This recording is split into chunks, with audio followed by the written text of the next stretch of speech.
Alors bonsoir tout le monde, j'espère que vous allez bien. Mathieu Martel avec vous, directement de Montréal. En ce dimanche 28 septembre 2025 pour une petite rencontre de philosophie réflexive et existentielle, telle que le veut la tradition. Dès 19 heures, le soleil est déjà couché à Montréal, j'espère que vous portez bien. Nous sommes de retour une fois par semaine ces temps-ci, bien sûr à ma guise, car j'y vais. J'apparais toujours lorsque cela m'inspire et me voici de retour. Alors j'espère que vous vous portez bien et que tout va bien du côté philosophique. De votre côté, je vais commencer bien sûr par une petite présentation des informations, des points d'information. On a ici bien sûr notre sujet. Qu'est-ce que se nuire à soi-même? Le sujet que nous avions élaboré à notre dernière conférence du mois de septembre au Centre des musiciens du monde. Ce fut une petite rencontre intimiste sur l'amour de soi et nous avons terminé notre rencontre en élaborant, bien sûr, en se posant la question, qu'est-ce que quelqu'un qui se nuit à lui-même? C'est la question que je vous pose. Qu'est-ce que le fait de se nuire à soi-même? Qu'est-ce que se nuire à soi-même? Thème de ce soir. On y va, je vous salue dans quelques instants. N'hésitez pas de collaborer, n'hésitez pas à écrire vos commentaires, poser vos questions. On y va avec la question suivante. Un individu qui se nuit à lui-même, comment se comporte-t-il?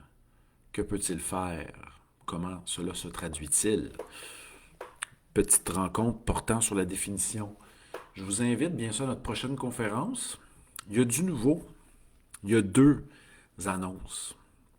Une première annonce, c'est que notre prochaine conférence est dans 21 jours au Centre des musiciens du monde et elle portera sur l'intuition. Est-ce que j'ai bien copié le lien? On va aller voir ça. Oui. Centre des musiciens du monde, vendredi 17 octobre, pour être plus précis, à 19 heures jusqu'à 20h20 environ. Alors, un bel endroit sur le plateau, à la jonction du plateau, du Myland et bien sûr d'Outremont. Pas très loin, disons. Et vous pouvez vous y joindre via le métro, soit Mont-Royal ou Laurier. Il y a du stationnement sur la rue Saint-Dominique. Alors, une belle petite salle avec lumière tamisée. On vous invite. Inscrivez-vous. Il y a même un prix pour deux personnes. Donc, un spécial deux personnes. Un spécial aussi Early Bird, pré-vente. Et le prix sur place aussi. La pratique de l'intuition, c'est ma conférence classique que je donne depuis plusieurs années.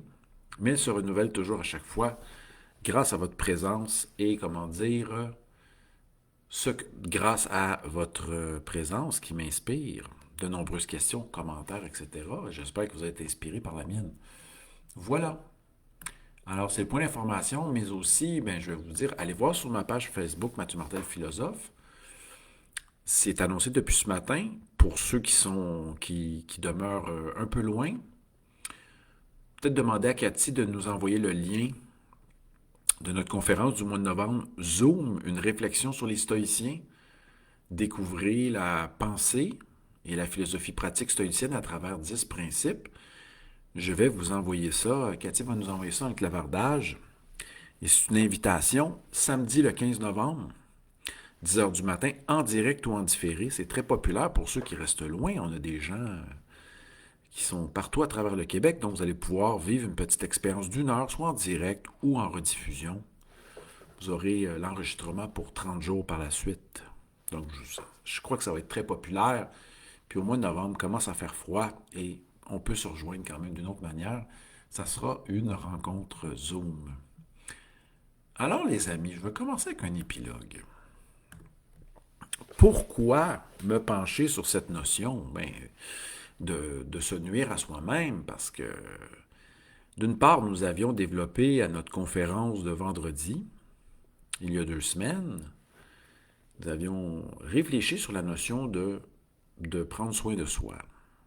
Qu'est-ce? Et nous avions, à la fin de la conférence, opposé cette notion-là à l'oubli de soi. qui bien sûr peut mener à une forme de négligence. En quelque sorte, nous appellerons cette négligence le fait de, le fait de ce qu'occasionne l'oubli de soi, peut mener justement au fait de se nuire à soi-même. J'avais évoqué la notion chez Spinoza de persévérer dans son être, cette notion de conatus qui est essentielle à tout être humain, c'est-à-dire tenter de se préserver et de se développer au niveau de sa nature. Voilà, c'est ce à quoi nous enjoint Spinoza, dans l'éthique notamment, ou et même sur il en parle aussi dans les courts traités, et aussi dans la réforme de l'entendement. Alors, quelqu'un qui s'oublie lui-même. Commençons par ça. Qu'est-ce que s'oublier? Hein? Je vous invite d'abord à répondre à ces questions-là. Moi, je déclare que l'oubli de soi mène au fait de se nuire à soi-même. Donc, nous devons cultiver le rappel à soi. Cultiver la présence attentive. Observer, ressentir, écouter. Être près de notre corps. Car les signaux sont lancés à même notre corps. Ils sont bien sûr interprétés au niveau de l'esprit, mais nous pouvons même ressentir ces signaux-là d'égarement, d'oubli de soi, à travers notre corps. Alors, posez-vous la question suivante. Ici maintenant, suis-je en train de ressentir? Suis-je en train d'observer? Suis-je en train d'être à l'écoute? Une personne qui est en pleine crise émotionnelle ou encore dans une frénésie compulsive d'achat ou encore de consommation perd ce contact perd cette présence attentive où il se perd et s'oublie lui-même en tant que conscience, en tant que présence attentive. Et souvent, cela nous arrive, tous et toutes, quelquefois, de se laisser aller, et non pas se laisser être, se laisser aller dans des épisodes variés. Tantôt, ça peut être de la transe créative, ça peut être de la consommation d'instruments de musique, quoi que ce soit. Mais si nous nous ramenons à nous-mêmes et que nous faisons cette expérience en toute conscience, prenons par exemple l'exemple de vous n'avez pas mangé depuis 4-5 heures et vous avez très faim. Cette soupe ramen qui est devant vous, cette soupe pho, cette soupe wonton, comment allez-vous la manger? Allez-vous vous empiffrer rapidement? Allez-vous savourer chacune des bouchées en prenant des pauses? Allez-vous justement ressentir que vous avez très faim, mais que vous voulez quand même prendre votre temps pour bien savourer? Ça nous ramène aux épicuriens qui avaient relevé cette notion-là qu'on appelle cette notion d'autarcie. D'autarcie. La personne autarcique est capable de se satisfaire de peu. C'est là qu'est toute la jouissance, dans le fait de se satisfaire de peu de ce que nous avons devant nous, de cette soupe quand nous avons très faim. Nous pouvons la goûter, la savourer, bref, se sustenter progressivement en étant présent à celle-ci et non pas en se projetant tout de suite dans le dessert qui nous attend par la suite ou le pichet de bière qui précède ce grand dessert. Il se peut qu'à un moment donné, nous arrêtions de manger et que nous nous sentions repus, sustentés, et ce, parce que nous avons dégusté, savouré lentement ce qui vient bien sûr apaiser notre faim, notre désir profond. Revenons à notre point. De quoi parlons-nous ce soir? Je vais bien sûr vous saluer dans quelques instants. On m'a dit la semaine dernière, ton live était très lent, était très court, 20 minutes, mais je n'avais plus rien à dire. Et si vous voulez que ça dure plus longtemps, répondez aux questions, posez des questions, écrivez des commentaires et je vais bien sûr vous lire. Je vais bientôt prendre mon temps pour vous saluer. On salue les gens qui nous écoutent en différé, en secret. Si vous appréciez, partagez. Si vous avez manqué nos 400 derniers enregistrements, c'est sur la page Mathieu Martel Philosophe sur YouTube. Et ici, on n'a que les 5 derniers enregistrements. Vous savez que Facebook a fait un grand ménage.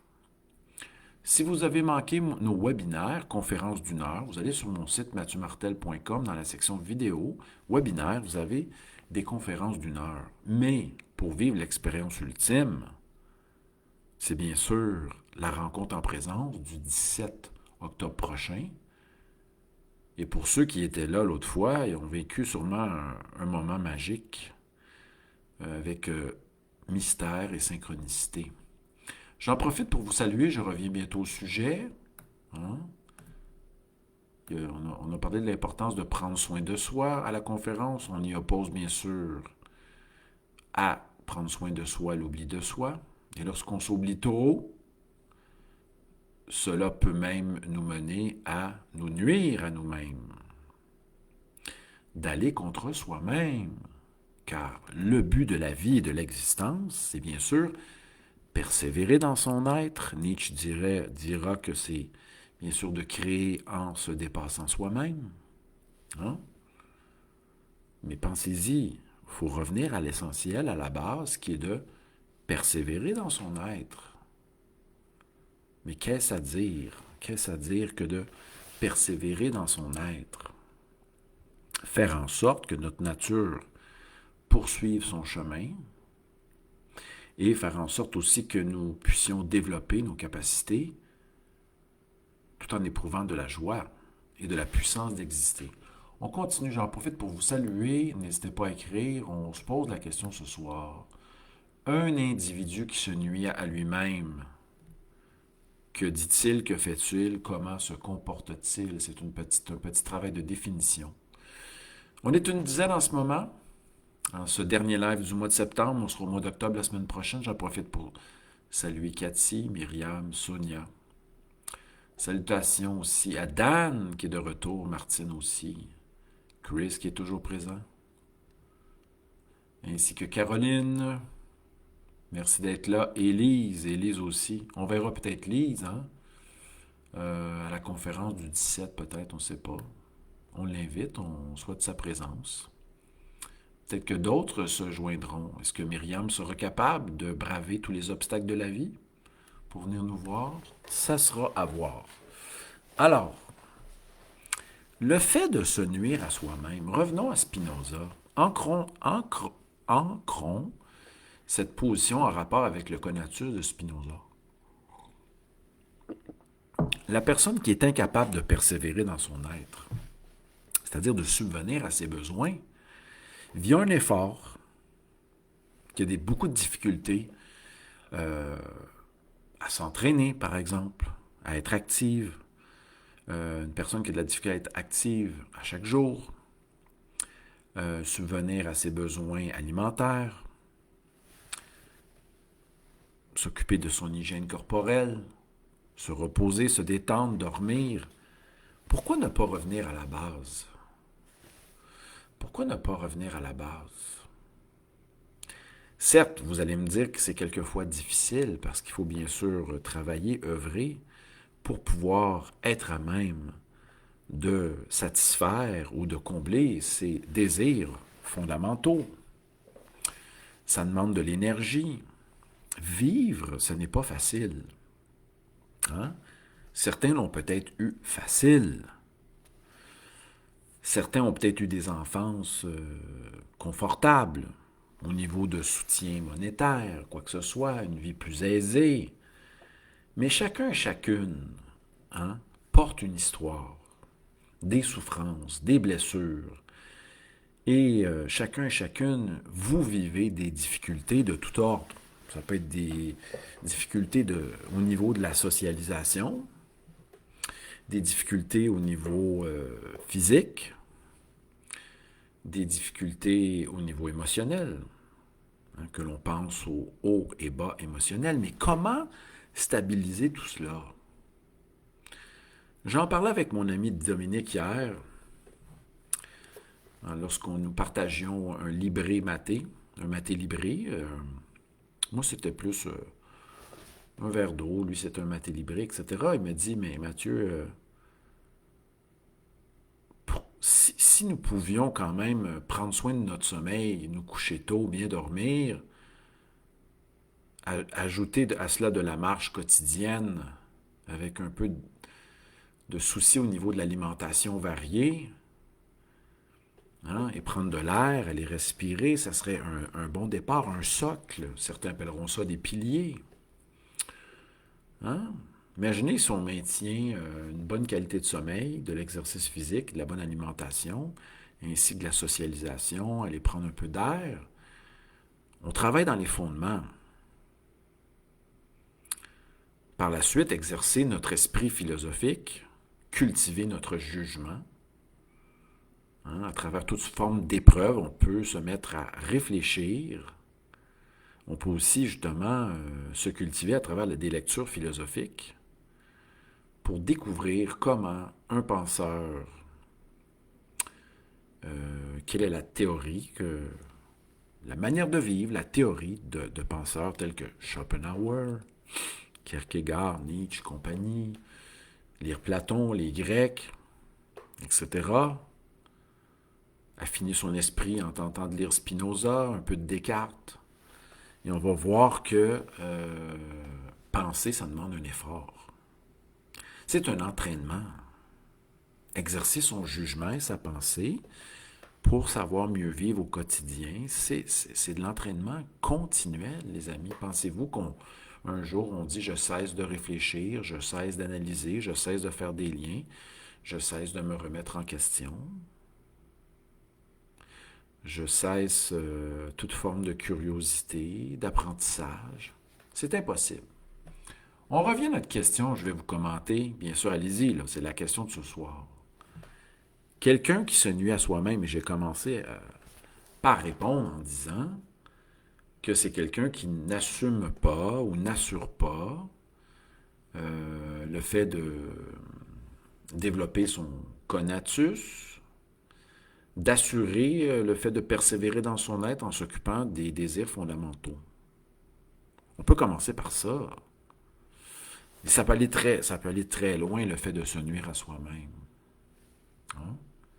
L'oubli de soi, l'oubli de ce geste que nous devons faire pour persévérer dans notre être, à travers, bien sûr, comme nous dit Spinoza, désir et conscience, compréhension de ce que nous sommes. Justement, si nous perdons fil avec cette quête ontologique de la connaissance de soi, hein? Que suis-je venu faire ici, sur Terre? Qui suis-je? Est-ce que je suis venu m'occuper des problèmes des autres? Tenter de les résoudre en bon travailleur social, en bon psychologue, en bon homme ou femme de soins? Et je l'ai toujours dit que c'est très dangereux. Lorsque notre tâche est orientée vers le soin d'autrui, nous pouvons quand même nous oublier dans cette pratique de soin. Et c'est souvent un prétexte. Un prétexte pour ne pas s'occuper de soi. On le fait, on s'occupe de quelqu'un d'autre au lieu de soi-même, mais revenons aux évangiles. Cette fameuse phrase de hein, d'où elle vient? Est-ce que je vais la trouver? Allons-y, allons la chercher, cette phrase-là. Aime ton prochain. comme toi-même. Marc 12, 31. Marc 12, 31. On salue Marc Soucy de Laval, notre ami pianiste notamment, débatteur aussi sur les réseaux sociaux. Alors, est-ce que c'est Marc qui cite Lévitique? Le verset, allons-y. Matthieu, en plus c'est dans Matthieu. Ah bon, ok. Euh, Lévitique ou Matthieu? Allons-y, allons-y. Je vais essayer de les trouver. Ok, c'est dans Marc aussi. Marc 12, 31, Lévitique. Ouais, 19, 8, Marc. Bon, alors, certes aimer son prochain, mais ça présuppose que nous nous aimons nous-mêmes aussi. Prendre soin de soi, à ne pas confondre avec l'amour propre chez Rousseau. Je vous salue, merci d'être là. On y va avec les commentaires. Quelqu'un qui se nuit à lui-même. Bon, Cathy nous dit qu'il pratique l'auto-sabotage. On aimerait avoir un peu plus d'explications. Je me sabote par moi-même. Ah! Comment, un exemple, Cathy, s'il vous plaît, comment cela, ça se passe? À quel niveau? Qu'on se sabote, on se met, se met un sabot, se met un bâton dans les roues. Comment on arrive à... L'auto-sabotage est une manière de se nuire à soi-même. J'aimerais avoir un exemple à ce sujet. On continue. Merci tout le monde d'être là. On est 13 en ce moment. Notre thème, qu'est-ce que se nuire à soi-même? Et Myriam y est allée. Allez-y des commentaires, gang, ça va continuer jusqu'à temps que j'ai plus de commentaires à lire. Bon, Myriam nous dit que c'est lié au manque d'écoute, bien sûr, et au manque de positionnement. J'aime ça, j'aime ça, j'aime ça. Hein? Mettre ses limites. Ça revient, Éric Barrel disait souvent, hein? C'est ma limite. Êtes-vous capable de dire à l'autre, c'est ma limite, je n'en peux plus, je ne veux pas, je n'ai pas le goût, c'est ma limite pour ce soir. Mais la limite, c'est une forme de connaissance de soi, de compréhension de soi. C'est le fait de dire non. Celui ou celle qui est incapable de dire non ne peut pas s'aimer lui-même. C'est une friction, le oui et le non. La vie, c'est le oui et le non. C'est une friction qui donne du feu. C'est, imaginez, deux pierres qui se frottent, il faut les deux pour avoir du feu. Celui qui n'est pas feu ne peut pas être ferme. Ne peut pas être ferme. On a besoin, pour pouvoir guérir, pour pouvoir agir, nous avons besoin de feu. Voilà. Et le feu, métaphysiquement ou métaphoriquement, est issu d'un frottement entre mettons deux blocs, deux pierres à feu, admettons, métaphoriquement. Et ces pierres-là, je dis que c'est le oui et le non. Ben oui. Donc, mettre nos limites, mais il y a plein de choses qui nous empêchent de mettre nos limites. Oh, je ne veux pas défier la loi, aller contre la morale, les conventions, rendre des gens tristes. Et on est aussi pris dans son éducation. Quelquefois, l'éducation peut être appuyée sur le sacrifice de soi, l'oubli de soi, et on culpabilise. Il y a aussi le poids de la famille. Bien sûr, le poids de la famille, notre éducation, ça implique le poids de la famille, l'éducation religieuse, etc., les valeurs de la société. Alors, se positionner, très important. Mais pour pouvoir se positionner, il faut quand même aussi savoir ce que je veux, qui suis-je, quels sont mes projets. Actuellement, vous faites une petite liste, à savoir en ce moment qu'est-ce qui est important pour vous dans votre vie, qu'est-ce qui est primordial. Certains, même en amour, se sont oubliés complètement. Ben oui, se sont oubliés complètement. Et après, ressortent de cette expérience en disant, bon, mais il est temps que je me retrouve. Oh, pensons-y. On continue. Caroline, avec un commentaire. Les amis, je vous invite à écrire se nuire à soi-même. Caroline dit c'est d'être, de baigner dans ses passions, d'être pris dans un trop plein d'émotions. OK. C'est quoi une émotion? C'est quoi une émotion? C'est une pensée. Hein, c'est une pensée qui va avoir bien sûr un effet sur notre corps. Certains ont abdiqué à la pensée aussi. Hein? Je ne suis pas en train de définir émotion de façon précise à la Spinoza, mais bon, certains ont abdiqué à la pensée et se disent, bon, ben moi, ma vie, c'est les émotions. C'est ce qui me mène, les émotions. Certes, on peut être passionné par quelque chose, avoir une volonté forte, etc. Mais quelquefois, on peut être dépassé par toutes sortes d'émotions et on sait ce que ça fait. On sait ce que ça fait. On est comme ballotté sur un océan. Puis l'océan, là, c'est la tempête sur cet océan-là. Alors que faire lorsqu'il y a tempête? Hein, que faire? Peut-être se dire que nous ne sommes pas séparés de cette tempête et que nous sommes hauts aussi, comme l'océan. Et il y avait cette citation-là, Rumi, qui disait, c'est quoi la différence entre le sage face aux émotions et à l'homme ordinaire ou la femme ordinaire? Peut-être que le sage sait que les émotions sont passagères, comme la température oscille et vacille. Et peut-être aussi parce que le sage sait qu'il n'est pas toute la mer, mais il est peut-être fait partie de la mer, M-E-R. Je vais essayer de trouver la citation de Rumi. Oui, je sais pas, je vais la trouver parce que je la trouvais belle. Ouais.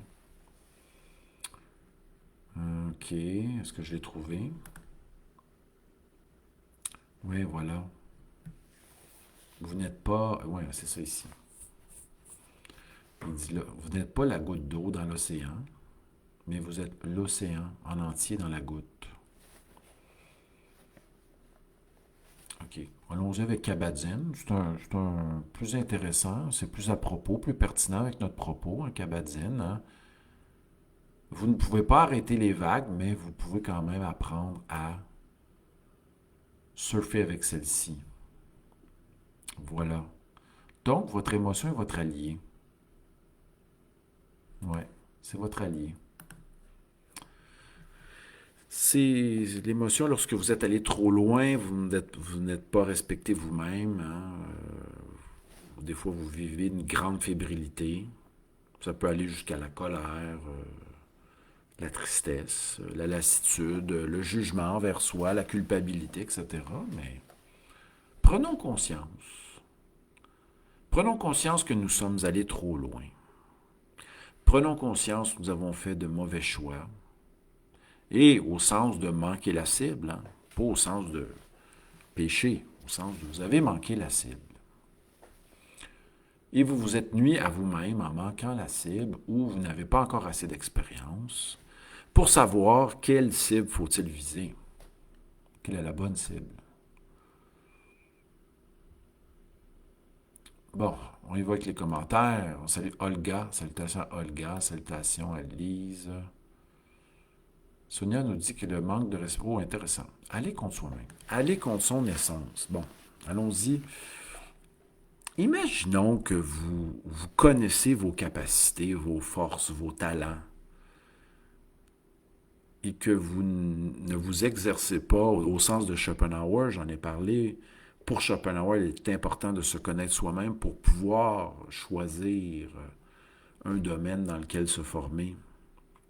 Il est important aussi de cultiver son esprit, mais de développer ces qualités-là, ces aptitudes en fonction du donné de notre personnalité profonde.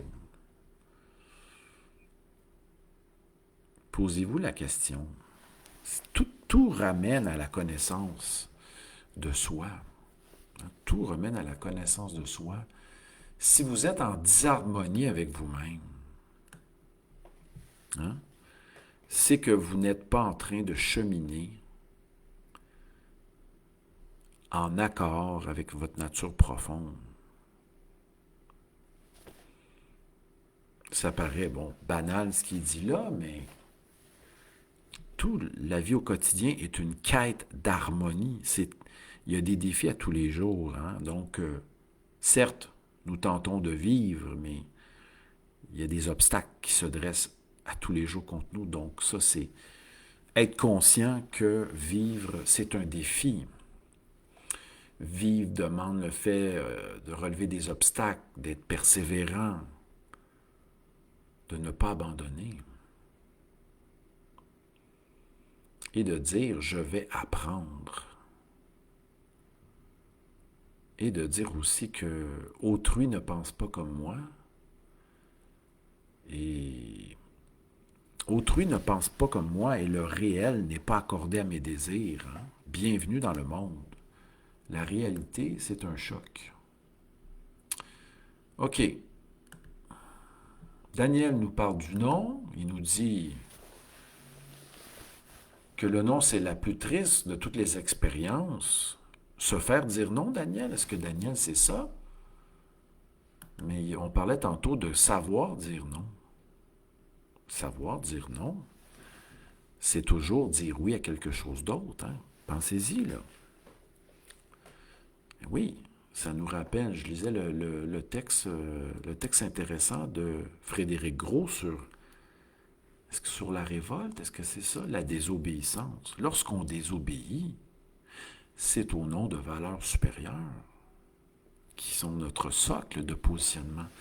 Donc, le non, à moins d'être un non simplement rébarbatif, un non qui s'oppose à tout ce qui est, hein? Qui s'oppose à tout ce qui est, mais lorsqu'on dit non à quelqu'un, c'est au nom d'un oui. Il faut se rappeler ça. On ne s'en sort pas. Alors, se nuire à soi-même. Cathy nous dit refuser les opportunités. Sioran dans les signes du désespoir déclare que si on est esclave de la morale, on va se priver des occasions qu'offre la vie au nom de certaines valeurs supérieures. Hein? L'obéissance à la morale pour Sioran, la morale sociale est une somme d'occasions manquées. Et celui qui se nuit à lui-même peut même se refuser ce qui est bon pour lui, ce qui est bon pour sa nature profonde. Ça rejoint l'autosabotage. Et Cathy le dit par la suite en disant que rejeter les relations qui sont bonnes pour notre être. Et là, on discerne la différence entre what you want et what you need.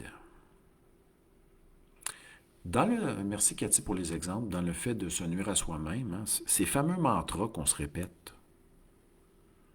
Ben oui, j'entendais une amie dire, écoutez, j'haïs mon emploi. Elle me dit, je répète ça 100 fois par jour. Certaines personnes vont se culpabiliser aussi sans vouloir. Est-ce que des pensées négatives envers soi-même, ça va aider quoi que ce soit? Ça va sûrement installer, bien sûr, des mantras répétés qui vont, quelquefois, on va même se mettre à y croire, hein, à ces mantras-là négatifs.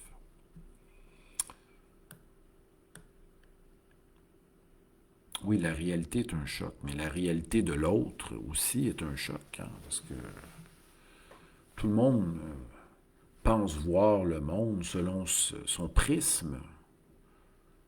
Une chance qu'on a la possibilité de discuter pour tenter de clarifier nos visions du monde.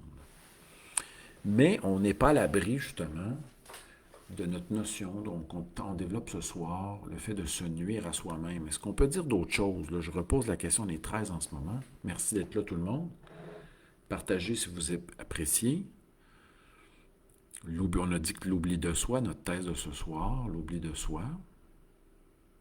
Bref, être dans l'inconscience ou Ne pas pratiquer le rappel à soi via la présence attentive, l'écoute, le ressenti, en accord avec notre nature profonde, peut nous mener à nous perdre nous-mêmes.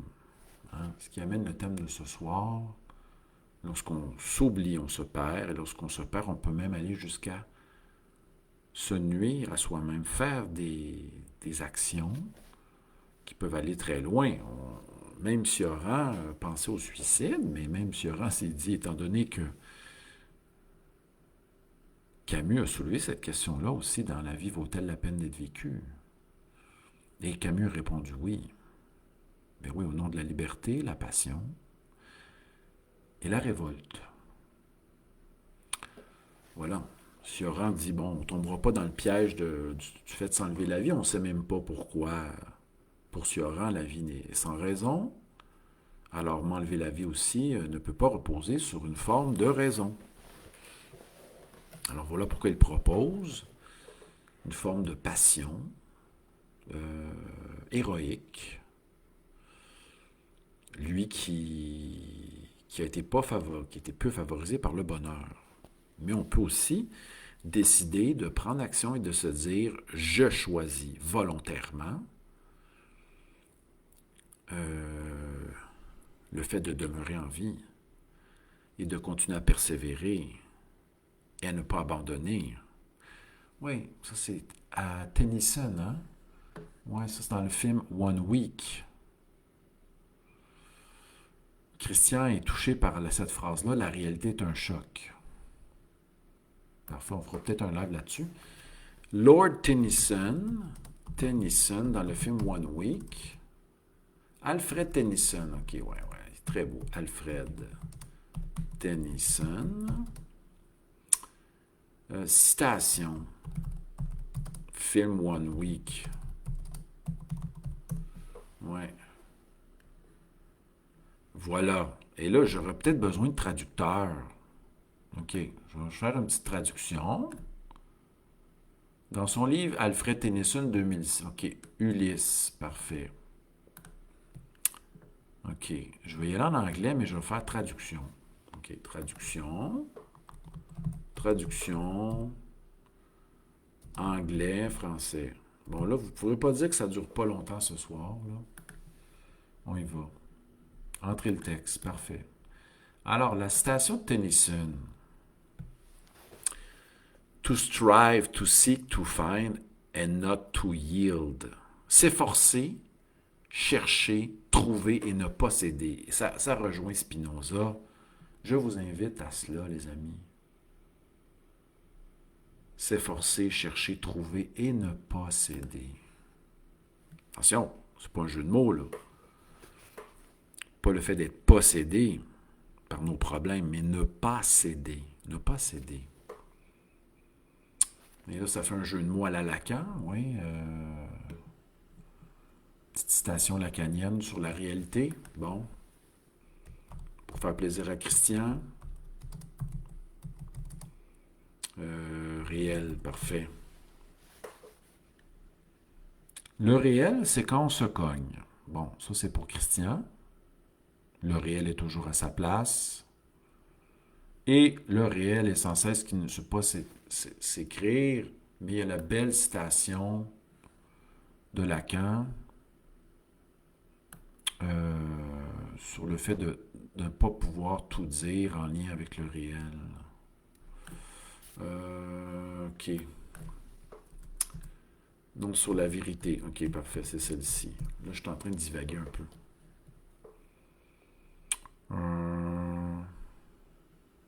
Bon, passons. Revenons à notre sujet. Alors, voilà les amis, ce soir, on s'est penché sur la notion de qu'est-ce que se nuire à soi-même. Vous allez pouvoir bien sûr écrire et compléter. Ici, on a eu plein de commentaires. Merci d'avoir été présent. On se revoit très bientôt. Et